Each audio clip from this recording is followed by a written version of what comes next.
Somewhere in your life, at school, at work, in a safety briefing you sat through and half paid attention to, someone handed you a 3-word slogan and called it a survival plan. Run, hide, fight. Or escape, hide, tell. It's on a laminated card on the wall of every office and classroom in the world. And here is what nobody who handed you that card ever told you.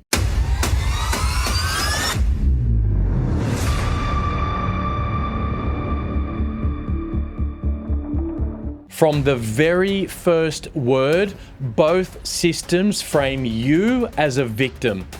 Before the incident has even begun, before you have made a single decision, they hand psychological control of the situation to the attacker. They teach you to move like prey. And then they put it on a laminated card and call it prepared. It is not prepared. It is the most dangerous thing they could have taught you. This video burns that model down and replaces it with something built from 20 years inside the world's most high consequence threat environments. You are not a goldfish in an active threat environment. You are a shark, and this is how you move like one. Let me start with the psychology of what these systems actually produce, because before we talk about what to do, we need to talk about what the attacker is looking for. An active assailant has spent months, sometimes years, fantasizing about this moment. They have planned it, rehearsed it, lived inside it in their mind long before they ever acted on it. And what they are looking for, what feeds the fantasy, is domination, control. The visible, visceral evidence that they have power over the people around them. And do you know what gives them that? People running in panic, people screaming, people herding into corners, people doing exactly what prey does when a predator enters the environment. The system taught you to run, and running, undirected, panicking, awareness blind running, is the greatest gift you could give an active assailant. You become a deer in the crosshairs, moving, predictable, terrified. And there are plenty of other deer for them to engage. That is what run produces. That is what the system built into the very first word of their survival advice. We do not move like deer. We move like sharks. Before I walk you through the framework that replaces this, I need to tell you the most important thing about every phase of it. These are not steps. They are not a sequence. They are not 1, 2, 3. They are 3 tools, simultaneously available to you at every single moment throughout the entire incident. The situation determines the choice, not the poster on the wall. And throughout every single one of them, tell to yourself, to the people around you, to emergency services, running as a continuous loop from the first second to the last, not at the end, throughout. Now, let me walk you through the 3 tools. Tool 1, escape, not run. Escape is tactical, mindful, directed movement through a threat environment with full awareness intact. Here is what tactical movement looks like. You identify your next point of cover or concealment, 8 to 10 steps, you move, you reach that point, you assess, you identify the next bound, you move again. By the time an attacker senses the movement and attempts to get a sight picture, you have already disappeared. That is not running. That is a shark moving through water. Purposeful, controlled, Impossible to track. Take people with you when you can. Encourage others to move. But if someone will not move, do not sacrifice yourself staying with them. Your survival serves more people than your sacrifice does. Move away from the direction of the threat. Use exits you identified when you entered. Do not stop until you are genuinely clear of the area. And tell throughout. To yourself, keeping your nervous system from flooding into code black. To those moving with you. To emergency services the moment it is safe to do so. Tool 2. Hide. Not the passive pray and wait version you were taught. Here is what both systems teach you about hide. Get into a room, lock the door, stay quiet, wait. And I want you to understand what that instruction actually means.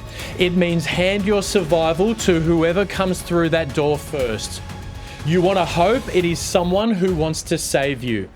That is not a survival plan. That is hope. And hope is not a strategy. Here is something else nobody taught you. An active assailant has spent so long fantasizing about this moment, so long rehearsing the control, the domination, the weapon in their hands, that the weapon has become everything they fantasized about. It is power. It is control. It is the physical manifestation of everything they planned. And because of that, many attackers are psychologically incapable of releasing that weapon to complete a fine motor skill like turning a door handle. Which means a closed door is more powerful than most people know. We never rely on it, but we understand it. Here is what hide looks like when you are a shark. You enter the space. You are immediately active. Close the door. Lock it, barricade it, stack everything available against it. Turn off the lights, phones on silent. Now, everyone spreads along the walls. Nobody herds into corners. People stack either side of the door with the best disruption objects available in the room. Chairs, fire extinguishers, laptops, anything. Everyone else spreads out. Takes a knee, stays low, and everyone gets a job. Because when people have a job, they are focused on that job, not on being a victim. Momentum is your best friend, even when you are hiding. You constantly assess and reassess your position. Is an escape route opening? Move immediately. Is the threat attempting to enter? Move to disrupt. You are never passive. You are never waiting. You are a shark, and even a shark that is still is reading everything. Tool 3, disrupt, not fight. And the distinction matters more than almost anything I will say in this video. Fight tells your body to meet aggression with aggression, to engage on the attacker's terms.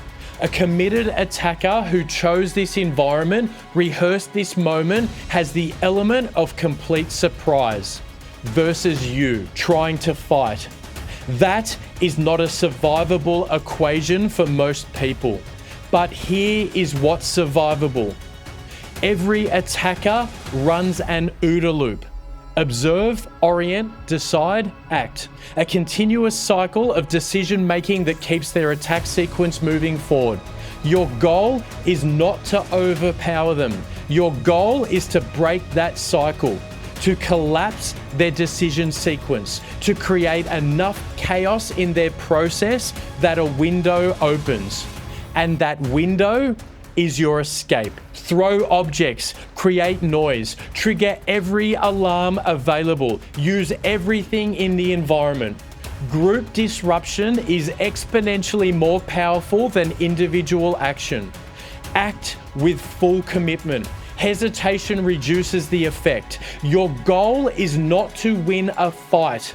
Your goal is to create the moment that changes the situation with the intention of saving yourself, saving others, or ending the threat. That is not fight. That is disrupt. Now I want to talk about two things that will get you killed. The first is playing dead. Playing dead is not a strategy. If you play dead, the attacker decides whether you live or die. You have removed yourself from the equation entirely.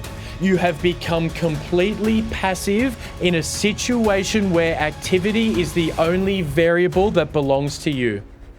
The second is herding. Groups of people clustering together in corners, in the center of rooms, in the most visible, most concentrated, most helpless position available. Herding is what prey does. Spread along walls, give everyone space, give everyone a role, keep everyone active. And now, the question that nobody who built these systems ever asked. If you are not active in a threat environment, the threat decides whether you live or die. If you are active, you decide. Whose hands do you want your survival in? The question is not rhetorical. It is the reason this framework exists. You will live if you act. Activity is not aggression. Activity is agency. And agency, in the worst moment of your life, is the only thing that belongs entirely to you. The old systems never gave it to you. This one does. We burn the old model down. The war stories, the ego-laced instructors, the templated drills built for a world that no longer exists. The laminated cards, the three-word slogans, the compliance boxes that kept organizations comfortable and kept people underprepared. All of it. Escape if you can. Hide if you cannot. Disrupt if you must. Tell throughout. To yourself, to those around you, to emergency services. Not steps. 3 tools. Always available. The situation chooses. The full system, how to train these tools into your body until they are reflexive, until your response is faster than your fear, lives at Novert Group. For civilians who are done being handed a laminated card and called prepared. For parents who want their children to actually know what to do, not just what the poster says. For professionals who operate in environments where this is not theory. It is the difference between walking out and not. Link is below. Next video, I'm going to take you inside a real event, a real timeline, and show you exactly where the left of bang window was and what happened when it closed. Everywhere, nowhere, always.